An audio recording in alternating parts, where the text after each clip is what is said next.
আল্লাহ জানে আজকে আবার কি হয়েছে। ও মাই গড, ওকে।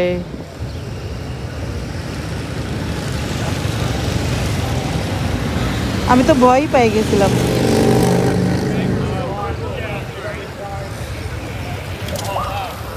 গুড।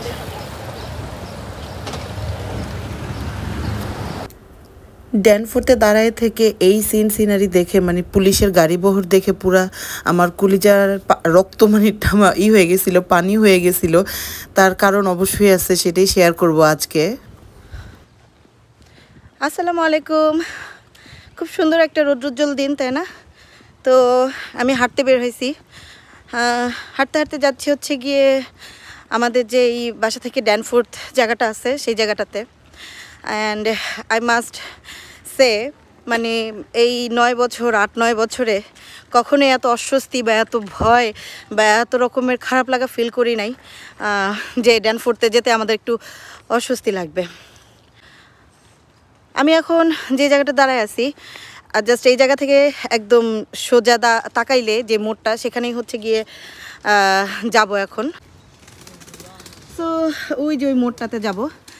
কেন ওইখানটাতে যেতে বা ওদিকটায় আমার যেতে একটু আজকে অস্বস্তি লাগতেছে সেটা অবশ্যই শেয়ার করব আপনাদের সাথে। অনেকেই জানেন, যারা টরন্টোতে আছে তারা তো জানেই, যারা কানাডায় আছে তারা জানে কি না জানি না। আর মোটামুটি একটা বিগ নিউজ হয়ে গেছে যে আমাদের এই টরন্টোর মানে যেই বাংলা টাউনটা আছে সেখানে 3 জন বাংলাদেশি প্রচণ্ড রকমের ছুরিকাঘাতে মানে হয়েছে, তারা মারামারিতে লিপ্ত হয়েছে। অ্যান্ড দেন অনেক রক্তারক্তি হয়েছে। তো যাই হোক, এসব মানে ওয়ার্ড ইউজ করাটাও এক ধরনের মানে ডেঞ্জারাস ব্যাপার। আমার ফেসবুক অ্যালগরিদম আমাকে আটকে দিতে পারে। তো ওখানটায় এত বেশি রকমের বাজে অবস্থা হয়ে গেছে যে এখন ওখানে যেতে মানে এক ধরনের একটা অস্বস্তি হইতেছে। এটা জাস্ট 3 দিন আগের এই ঘটনাটা ঘটছে। তো আজকে এই 3 দিন পরে আজকেই ফার্স্ট যাচ্ছি আমি। আমরা যেহেতু বাংলা এরিয়াতে থাকি, বাংলা টাউনে, সো ইনসিডেন্টটা যেহেতু বাংলা টাউনে হয়েছে এবং আমরা যখন জানতে পারছি যে 3 জন বাংলাদেশি এরকম ছুরি নিয়ে দৌড়াদৌড়ি করে রক্তাক্ত হয়েছে এবং পুরো ড্যানফোর্ট এরিয়া বন্ধ করে দিছে, এটা অ্যাকচুয়ালি ভয়ঙ্করই ঘটনা। আমরা চাই যে অনেক বাংলাদেশি আসুক, হ্যাঁ, তবে বাংলাদেশি আসারও একটা প্রসেস আছে। প্রসেসগুলো যদি মেনটেন না করা হয় সেক্ষেত্রে এরকম ইনসিডেন্ট হবেই অ্যাকচুয়ালি।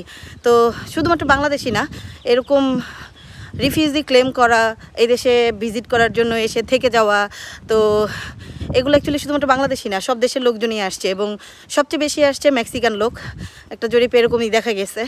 তো তারাও এরকম রিফিউজি ক্লেম করে বহুত এই দেশে আসতেছে। কিন্তু যখন এই ইনসিডেন্টটা আমাদের বাংলা টাউনে হয় এবং বাঙালিরা করে, তখনই হচ্ছে গিয়ে জিনিসটা নিয়ে আমাদের এক ধরনের উদ্বেগ দেখা যায়, এক ধরনের ভয় দেখা যায়। হ্যাঁ, প্রত্যেকটা এলাকাতেই এরকম হয়ে থাকে, প্রত্যেকটা এলাকাতেই এরকম ইনসিডেন্টগুলো হয়। তো আমরা যেহেতু এখানে আছি তার জন্য আমাদের ভয়টা বেশি। আর এখন আমি ড্যানফোর্টের দিকে আগাচ্ছি এবং একটু মানে নিয়ে আগাইতেছি। আমার সাথে একটা ছোট বাচ্চা থাকে বা আমার যারা বান্ধবীরা আছে, আমরা যারা আছি সবাই ছোট ছোট বাচ্চা নিয়ে আমরা ড্যানফোর্টের দিকে সবসময় যাই। বাট এরকম ঘটনাগুলো যদি ঘটে আমাদের ভয় লাগে অ্যাকচুয়ালি, সাথে বাচ্চা থাকলে আরও ভয় লাগে। তো যেখানে এইসব ঘটনাগুলো ঘটছে আমি অ্যাকচুয়ালি ওদিকটাই আগাইতেছি। বললাম না যে প্রত্যেকটা এরিয়াতে এরকম ইনসিডেন্ট হয়, কিন্তু যখন বাংলাদেশিদের নিয়ে এরকম হয় তখন অ্যাকচুয়ালি খারাপই লাগে। এখানে এই এরিয়াতে আমি মোটামুটি 9 বছর ধরে আছি। আমার গত 2 বছরের আগে মানে এই এরিয়াটাতে আমরা এত শান্তিপূর্ণভাবে থাকছি, কেউ আমাদের দিকে এরকম করে তাকায়ও না, করে নাই।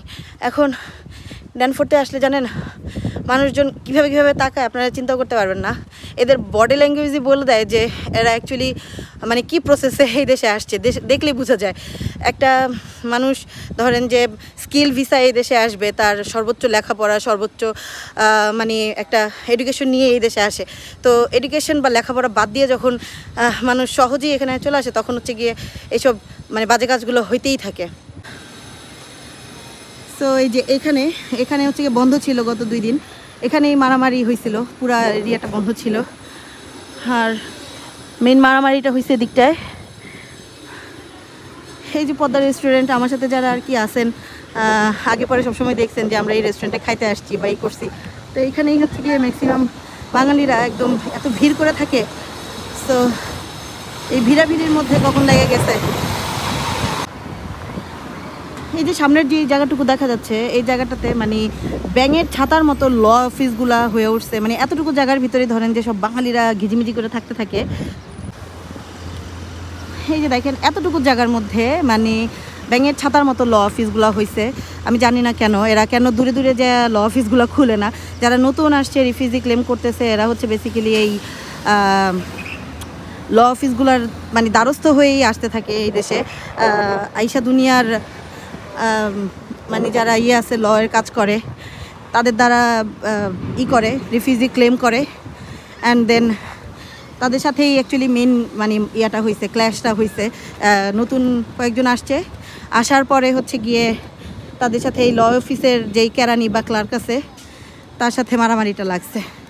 তো একবার চিন্তা করা যায় যে কি পরিমাণ ইনসিকিউর হয়ে গেছে আমাদের ড্যানফোর্থ। দূর দূরান্ত থেকে এত মানুষজন আসে, কানাডার দূর দূরান্ত থেকে মানুষ আসে, যে কি দারুণ না বাংলা এরিয়াটা কেমন। বাংলা এরিয়াটাতে ঘুরতে যায়, এত বাঙালি দোকান আছে, এত কিছু আছে, আমাদের বাঙালি এরিয়াটাতে দেখার জন্য আসে। কিন্তু যখন দূর থেকে এরকম শুনবে যে এখানে এরকম কিছু মানুষ যারা কিনা এত মানে বিহেভিয়ার কোনো নামও নাই, কোনো বিহেভিয়ার কোনো নাই এদের ভিতরে, এরা এখানে এসে ভরে গেছে, ইভেন মানে এত এত বাজে বাজে কাজ করতেছে। বাজে কাজ কি বলতেছে দেখেন, আমরা যখন রাস্তা দিয়ে হাঁটি আমাদের দিকে মানে বিশেষ করে মেয়েদের দিকে এমনভাবে তাকাবে যেন মনে হবে যে এরা কোনো গ্রাম থেকে উঠে আসছে, নতুন কোনো মানুষ দেখতেছে। হ্যাঁ, এটা নিয়ে আমরা অনেক দিন অনেক অস্বস্তিতে ছিলাম, এবং ড্যানফোর্থটাকে এত বেশি নোংরা করে ফেলছে এটা নিয়ে আমার একটা বিশাল ব্লগ ছিল। সেটা নিয়ে তো অনেকে অনেক কিছু বলছে যে বা শুধুমাত্র বাঙালিরাই নষ্ট করতেছে, হ্যান ত্যান, আমরা কি করছি। তো বাংলা এরিয়ায় যারা আছে তো নষ্ট হইলে তো আমরা তাদের কথাই বলবো, তাই না? এখানে প্রত্যেকটা মানে টরন্টোতে আমাদের ইন্ডিয়ান পাড়া আছে, তারপরে একটা গ্রিক সোসাইটি আছে। তো ওদিকটায় গেলে আর বাংলা এরিয়াটাতে এখন আসলে অনেকগুলো পার্থক্যই ধরা যায়। আর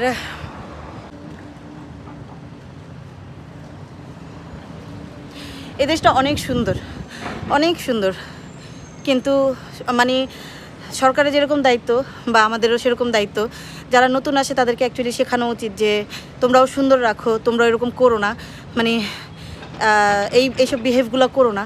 এই যেমন ধরেন যে অনেক অনেক বেশি যখন লোক সমাগম হয়, মানে মেলা বা এই যে আমাদের ঈদ আসতেছে, ঈদের জামাত বলেন, চাঁদরাত বলেন, এত বেশি লোকজনের ভিতর তো এখন আর আমরা যাব না। মানে যাব না বলতে আমরা মেয়েরা এখন এত বেশি ইনসিকিউর হয়ে গেছি, বিশেষ করে যে চাঁদরাতের মেলার মধ্যে যাওয়া সব মিলে এত বেশি ইনসিকিউর হয়ে গেছি। এই মেলার ভিতরেই মানে গত আমার ভ্লগে দেখছেন যে আমাদের এখানে মেলা হয়েছে, আমরা গেছি। তো আমাদের এক বড় বোন বলতেছে তোমরা বাঙালি ড্রেস পরে যাও, মানে জিন্স আর টি শার্ট পরেও না, লোকজন অনেক বাজেভাবে তাকায়। তো দেখেন যে গত 2 বছর আগেও আমরা এরকম ফিল করি না যে আমাদেরকে টরন্টোতে বসে জামা কাপড় ঠিকঠাক করে চলতে হবে, বাংলা ড্রেস পরে এভাবে চলতে হবে। তো মেলার ভিতরে যেও আমরাও এটা শিকার হয়েছি যে লোকজন এমন দল বদল বেঁধে দাঁড়ায় থেকে মানে মেয়েদেরকে ইফটিজিং করতেছে।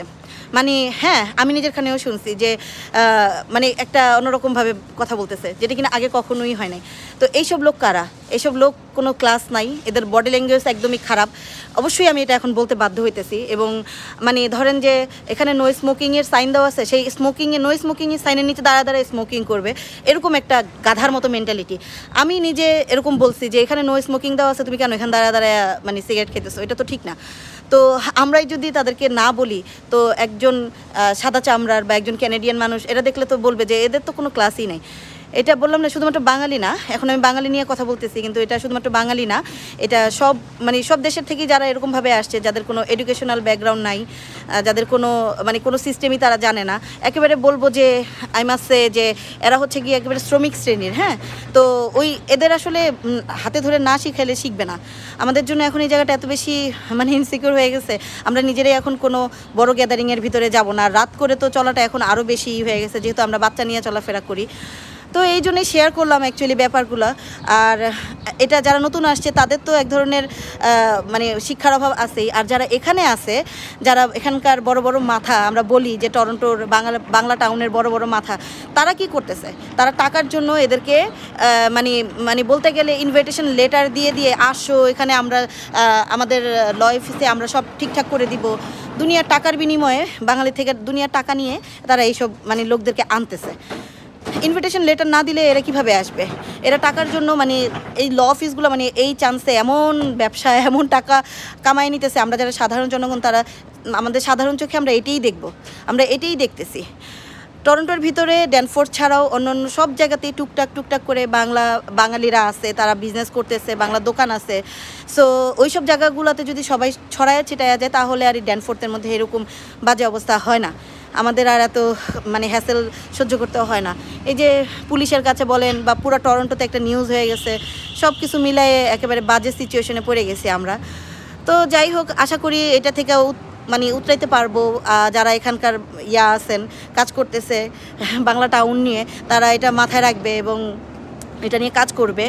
আশা করি আবার সব সুন্দর হবে। এখন সামার আসছে, সবাই মোটামুটি সামারে ঘোরাফেরাই করবে, বের হবে, সুন্দর সুন্দর ড্রেস পরবে। তো সেগুলো নিয়ে যদি মানুষজন কটাক্ষ করে তাহলে তো আর আমাদের কিছু করার নেই। আসলে একটা দুটা কথা পরে লেগেই যেতে থাকে, তাই না?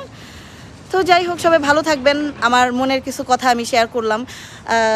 যদি কারো কাছে কোনো এটার সমাধান থাকে তো অবশ্যই শেয়ার করতে পারেন।